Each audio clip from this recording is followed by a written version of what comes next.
నారాయణపేట జిల్లా మాగనూరు పాఠశాలలో కలెక్టర్ సిక్తా పట్నాయక్ ఆకస్మిక తనిఖీలు నిర్వహించారు. నిన్నటి ఫుడ్ పాయిజన్ ఘటనపై కలెక్టర్ విచారణ చేపట్టారు.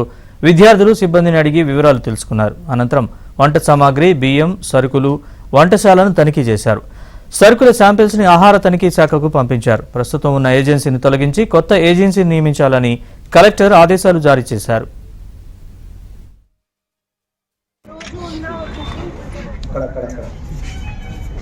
ఇవే మెయిన్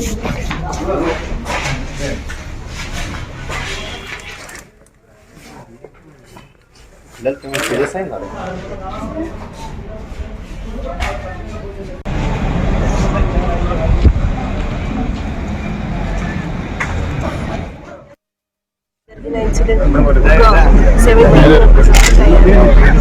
నిన్న మధ్యాహ్నం భోజనం తర్వాత 17 మెంబర్స్ వామిటింగ్ తర్వాత ఇలా సెన్సేషన్ అందరికి ఇమీడియట్గా పిహెచ్సి డాక్టర్ వచ్చారు.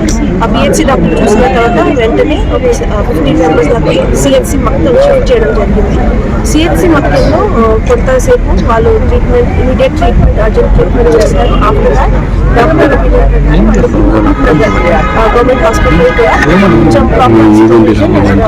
ప్రికాషన్ కోసం general hospital government hospital shift చేయడం జరిగింది.